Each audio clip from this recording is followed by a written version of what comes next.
Alright, let's get started. Welcome to the fourth video in this series on orchestration.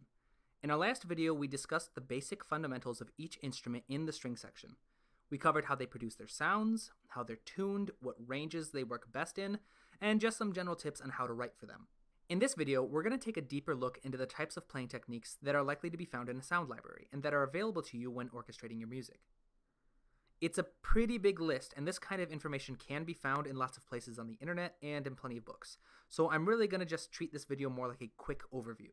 We'll go more in depth with any techniques that I think are particularly awesome or that I think need a little extra explaining. But for the most part, we're going to be moving at a pretty quick pace this time around. And so with that, let's just get started. Arguably, the most common technique you'll come across will be sustained notes.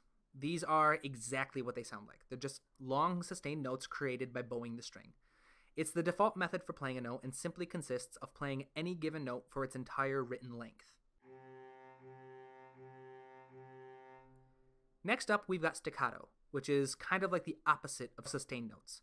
Staccato notes are quick and short. They're notated with a small dot over or under the note and are typically translated as play a shortened version of this note and fill the remaining note value with silence. Spiccato is a technique that's closely related to staccato. In this technique, the player performs a staccato-like note by bouncing their bow off of the string.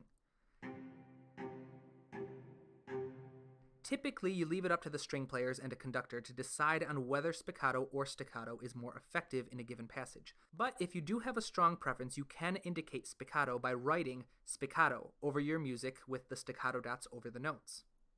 Tremolo is a technique where a single note is bowed back and forth very quickly to make it sound as if it's multiple versions of the same note being played in quick succession.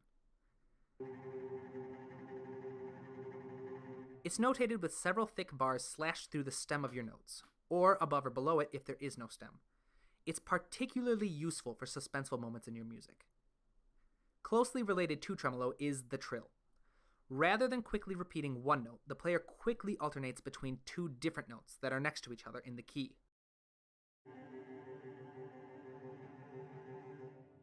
Trills have a more shimmery and almost like a magical sounding quality to them when you compare them to tremolos. You can notate them with a wavy line over the note that you want to trill and connecting it to the beat that the performer should stop the trill on. Typically, trills are performed between the written note and the next note up in the key that you're working with. But if you place a flat or a sharp sign over the tremolo line, it informs the player to flatten or sharpen the trill note so that it's chromatic instead of diatonic. Pizzicato is a technique that we touched on in the last video. It's when the player plucks the string instead of bowing it. This creates a very different sound that's typically much quieter than what the instruments would normally play when bowing their notes.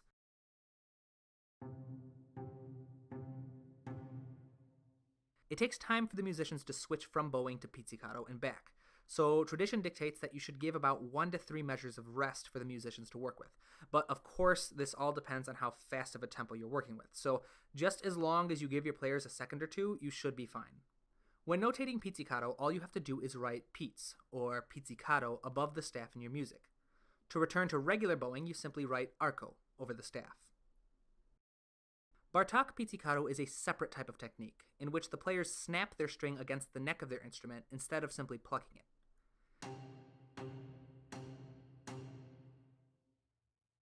This should be used sparingly as it sometimes detunes the instrument and more frequently can be a little painful for the player if you use it too often.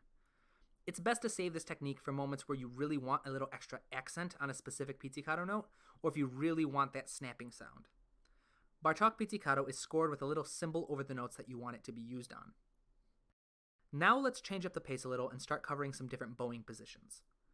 Traditionally, the stringed instruments are played by bowing the strings over the soundboard, between the bridge and the neck. However, if you have the players move their bow further up or down the instrument, it can have a dramatic impact on the type of sound that they produce. However, it should be noted that moving the bow away from its traditional location will have a negative impact on the instrument's carry power, so use it strategically. Bowing the strings over the fingerboard is called soltasto. It creates a more airy and delicate sound that works really well in intimate settings, especially when you pair it with the woodwind section.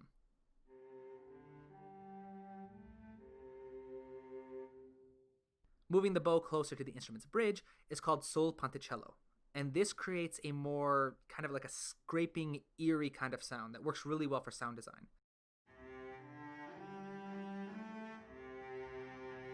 You can notate these techniques by simply writing sul tasto or sul ponticello over your music. When you're done with either one, you can simply write ord over the staff in your music. Collegno is a different kind of bowing technique, where instead of using the horsehair side of their bow, the players use the reverse side and play with the wooden half. There are actually two different types of collegno. Collegno battuto is the most common style, and is performed by striking the strings with the bow instead of scraping it across the strings.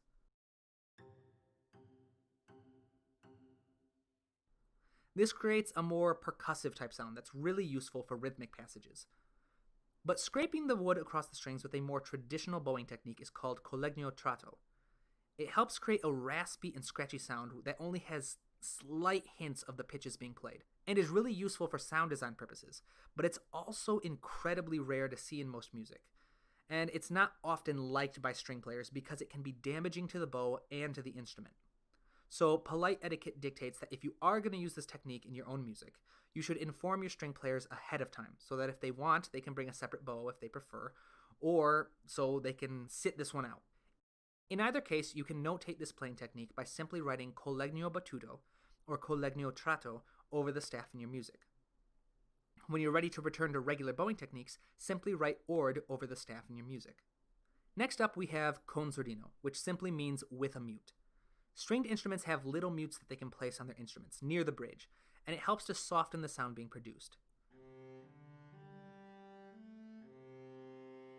Placing a mute on or taking it off does take some time, and it creates a quiet little plucking sound, so it's best to account for these when you're orchestrating your music. To indicate to your players that they should be playing a passage with a mute, simply write con sordino above the staff in your music, and senza sordino when it's time for them to take it off. Now we're going to change up the pace once more, and we're going to start going into a little more detail for our final techniques, starting with bowing. So bowing for stringed instruments requires a little more thought than you're likely aware of. String players learn proper bowing etiquette from the moment that they have their very first lesson, so there's no wonder why the average person believes it to be effortless. However, as an orchestrator and a composer, it's incredibly important for you to have a proper understanding of what all goes into it. So there are two traditional methods for bowing a string. There's the up bow, where the player's hand holding the bow moves towards the instrument, and there's the down bow, where the player moves their hand away from the instrument. Each technique has a symbol that you can place over a note if you have a specific idea of how you want it to be bowed. But right off the bat, I'm going to very strongly recommend that under no circumstances should you ever write these symbols over every single note in your music. This can come off as incredibly amateurish, or even worse, very insulting to your performers. So unless you have something very specific in mind, your players are more than capable of making their own bowing decisions. With that being said, it's still very important to know some basics so that you don't write an inadvertently difficult passage to bow. In general, string players will switch the direction of their bowing with every note. This is called performing détaché, or detached. Down bows have a little more power in them because the hand starts closer to the instrument, so they're typically used for strong beats and decrescendos. Up bows start with the hand farther away and are more commonly used for weak beats and crescendos. This should be the default approach you take if you ever feel the need to write your own markings, so try not to switch it up without having a good reason. If a slur is written over some notes, it means that you want your players to perform each of these notes in a single bowing direction. For example, the first three notes in this passage would be played entirely in one down bow.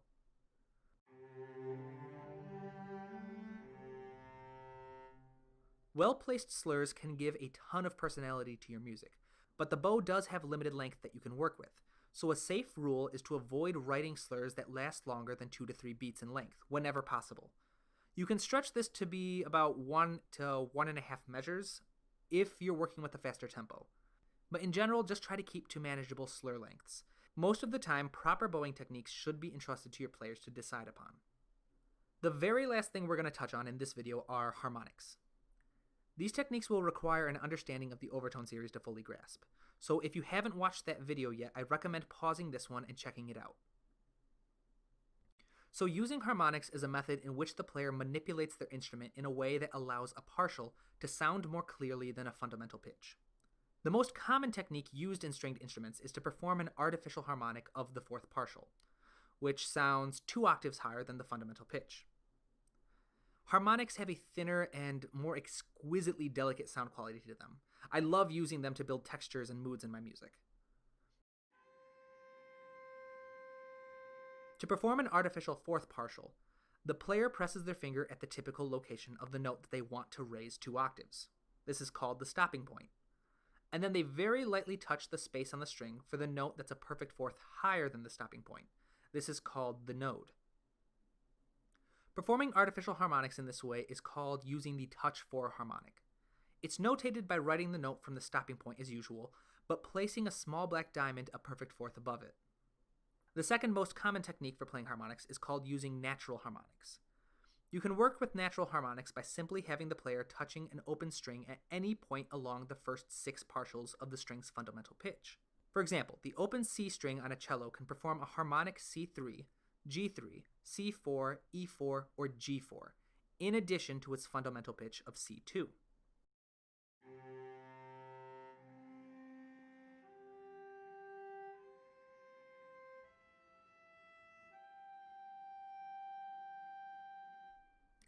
This technique is written out by simply writing the sounding pitch as normal, but placing an open circle above the note to inform the player that it should be performed as a natural harmonic.